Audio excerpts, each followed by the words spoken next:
Hi, welcome to Semiconductor Geopolitics, Taiwan's View. This is the fourth episode of our second series, Cross-Strait Series. Everyone knows that Taiwan is good at manufacturing chips, fast, plentiful, and good quality. But do you know who the main buyer of these chips is? And why do we sell the most of the chips to them? Let me first provide you with the statistics on Taiwan's chip exports, classified by regional markets starting from 2001. See, since 2001, China plus Hong Kong has been the largest market for Taiwan's chip exports. The others are ASEAN, Japan, South Korea. And the following are EU, South Asia, US, and the Middle East, all with small amounts and not shown in the picture. The reason seems obvious. China joined the World Trade Organization, WTO, in 2001 and gradually won the moniker the world's factory. The People's Republic of China. Ministerial Conference so agrees. Since it produces so many electronic products, it has the demand for many components, including chips. However, from a political standpoint, the two sides of the Taiwan Strait have been quite hostile towards each other, which raises an interesting question in terms of chips trade, or even of the entire semiconductor business. Who relies on whom more, China or Taiwan?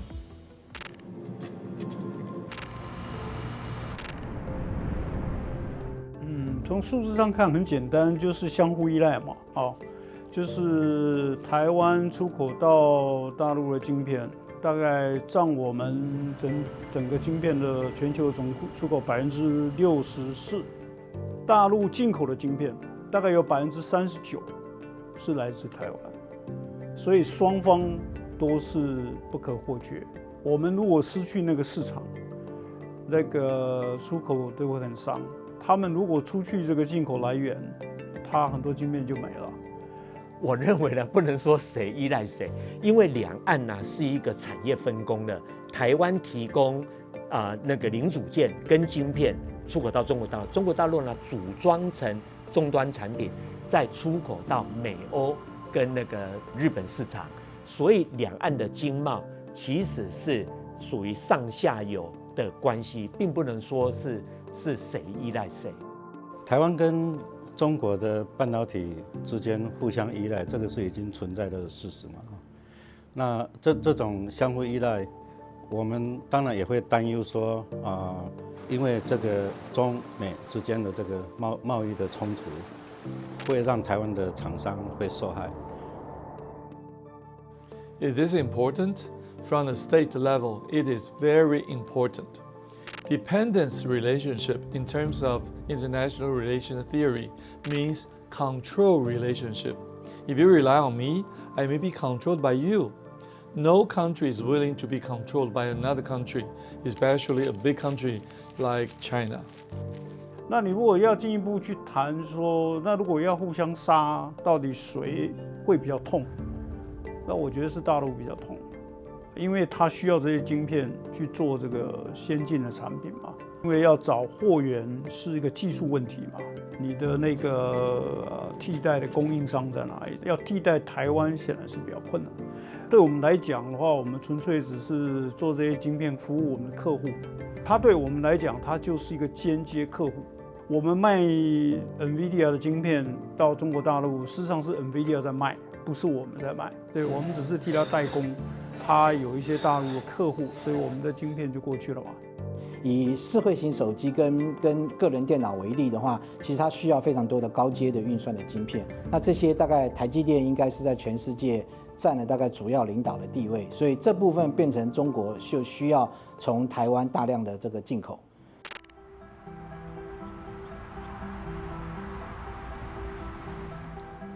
Indeed, Taiwanese businessmen in China are good at providing electronic manufacturing services to major European and American brands. From this perspective, Europe and the US also depend on China's production capacity and market. I just said that China is unwilling to rely on other countries. The United States, a superpower that dominates the current international order, should be even less willing to rely on other countries. We seem to have gotten too deep into international relations. Let's get back to today's topic, the interdependence of chip trade across the Taiwan Strait. What's the trend in this precarious situation?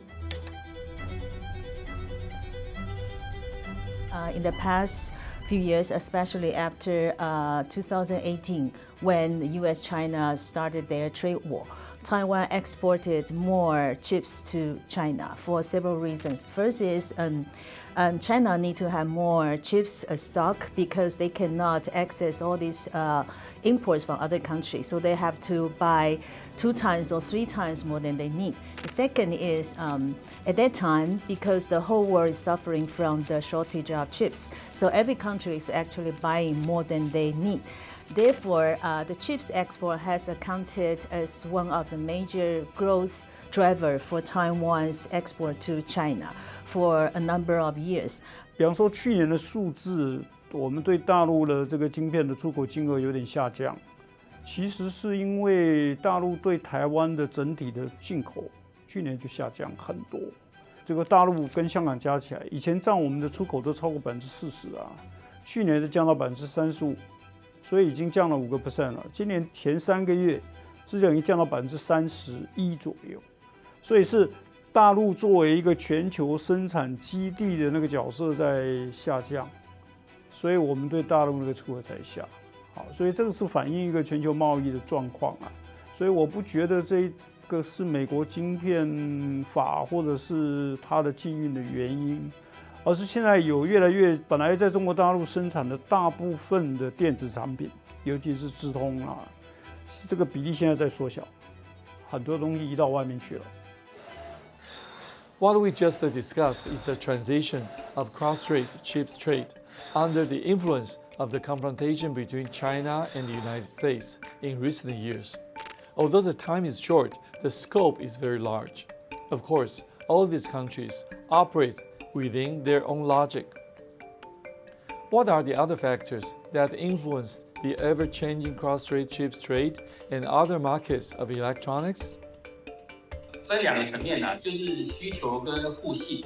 我觉得大概可以分3个阶段。然后第一个阶段的时候，应该是需求跟互信都有共存的一个时代，因为那时候两岸比较分工，大概是2000年到2008年之间嘛，大陆跟台湾是真的是上下游的分工，所以那个时候确实是互相有需求，互相的信任度还蛮高的。然后第2个阶段大概是2008年到2018年，就是说信任大于这个需求。就那时候大陆的话，它其实可以到全世界各地买到它的晶片，它不一定是买台湾的，但是那时候的信任度是非常高的，所以它是优先是买台湾的东西。那现在其实已经进入到第3个阶段，第3个阶段就是说有需求，但是信任度越来越降低，那这个就会促使他们加快速度去做自己要做的东西，所以这个是目前我看到台湾比较大的一个警报。Here we see another aspect of interdependence, which is Taiwan's dependence on the market from the other side of the strait. Among the many trade items, chips are of critical importance. If we examine all this and export to China, we'll find that probably chips is the only thing that we increase our export to China in the past few years. If we look at other items, for example, the garment, electronics, as well as other things such as machinery, the trend is we're declining our export to China. So without chips export, probably our export to China will face this declining trend probably 3 or 4 years ago. At what rate is China decreasing its dependency on Taiwanese chips? Well, this may not be easy to evaluate because there are so many variables involved. But we could get an idea of the situation by evaluating China's self-made chips. What level and capacity have they achieved?